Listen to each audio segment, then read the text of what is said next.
एक गर्भवती के शाप के कारण सीता जी को सहना पड़ा था वियोग। सनातन धर्म के ग्रंथों में बताया गया है कि बुरे कर्मों का फल हमेशा बुरा ही मिलता है, चाहे वो इंसान हो या फिर ईश्वर।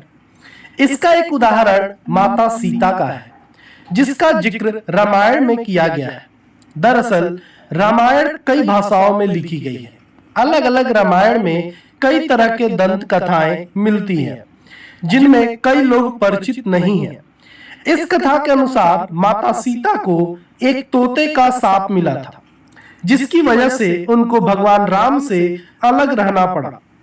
पहले माता सीता को वनवास के दौरान रावण अपहरण कर लेता है और उसका वध करने के बाद माता सीता के साथ भगवान राम की अयोध्या में वापसी होती है। फिर धोबी की वजह से माता सीता को अलग रहना पड़ता है। हम सबके मन में सवाल उठता है कि राम तो भगवान है, फिर वह अपनी पत्नी से अलग क्यों रहे। आइए जानते हैं इससे जुड़ी एक कहानी के बारे में। कथा के अनुसार माता सीता बाल्यावस्था में अपनी सहेलियों के साथ बगीचे में खेल रही थी। वहीं बगीचे में एक तोता का जोड़ा पेड़ पर बैठा था। तोता का जोड़ा भगवान राम और माता सीता के बारे में बातें कर रहा था। उनकी बातों को सुनकर माता का ध्यान उन पर गया।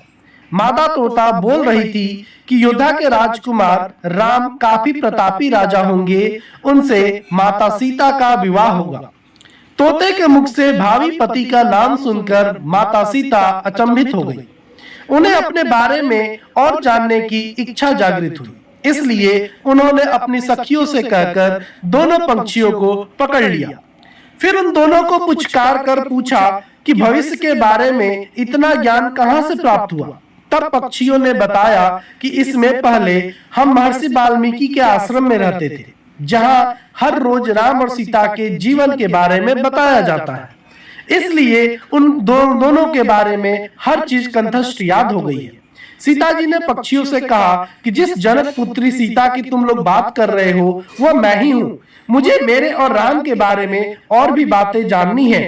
तब नर तोता ने कहा कि हे सीता, आपका विवाह अयोध्या के राजा दशरथ के ज्येष्ठ पुत्र राम के साथ आपका विवाह होगा और आपकी जोड़ी तीनों लोकों में सबसे अद्भुत होगी।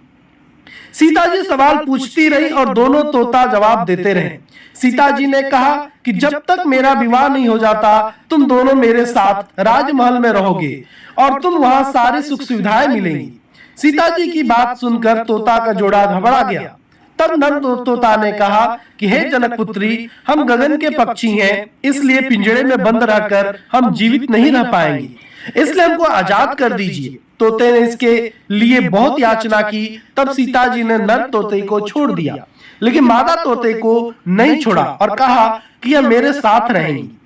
नर तोता ने कहा कि मेरी पत्नी गर्भवती है, इसलिए ऐसे समय पर इसको जाने दे।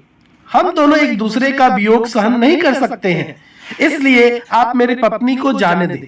लेकिन सीता जी ने उसकी एक न सुनी। इस पर मादा तोते को बहुत गुस्सा आया और शाप दिया कि जिस तरह तुमने गर्भावस्था में मेरे पति को मुझसे अलग कर दिया, वैसे ही गर्भावस्था के दौरान तुमको भी पति वियोग सहना पड़ेगा। इतना कहते ही मादा तोता ने अपना प्राण त्याग दिए।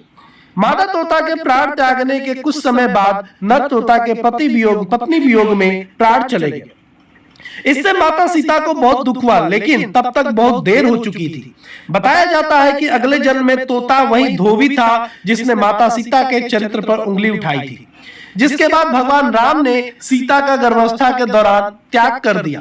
तब माता सीता महर्षि वाल्मीकि के आश्रम पहुंची और वहां उन्होंने लौ कुश को जन्म दिया। देवी सीता के वियोग की कथा अन्य पुराणों में यह भी मिलती है कि उनका संबंध देवर्षि नारद से माना जाता है।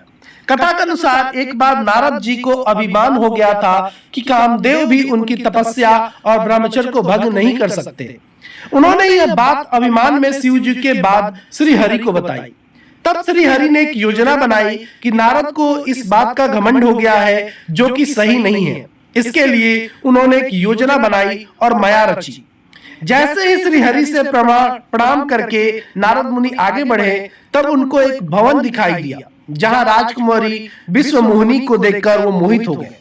यह सब एक माया थी। राजकुमारी का रूप नारद जी का तप भंग कर चुका था और वो राजकुमारी को पाने के लिए भगवान विष्णु के शरण में पहुंचे और कहा कि हे प्रभु, आप मुझे अपना हसरी हरि का सुंदर रूप दे दीजिए।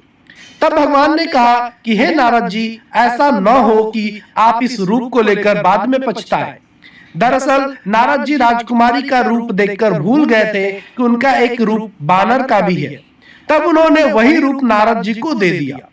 जब नारद जी राजकुमारी के स्वयंवर में पहुंचे तब पूरी सभा बंदर वाले मुख को देखकर हंसने लगी और राजकुमारी ने भी मुख को देखकर वरमाला नहीं पहनाई। तब नारद जी ने सोचा कि आखिर सभी मुझे देखकर हंस क्यों रहे हैं और राजकुमारी ने मुझे माला क्यों नहीं पहनाया। तभी भगवान विष्णु सभा में पधारे और राजकुमारी ने उनको माला पहना दी। तब उन्होंने पानी में अपना मुख देखा और बानर वाला मुख देखकर क्रोधित हो गए और क्रोध में उन्होंने भगवान विष्णु को शाप दिया कि जिस तरह से मैं स्त्री के वियोग में तड़पा हूं, आप भी पृथ्वी पर स्त्री वियोग का सामना करेंगे। जब माया का प्रभाव खत्म हुआ तो नारद जी को अपनी गलती का एहसास हुआ और उन्होंने क्षमा मांगी। तब भगवान राम और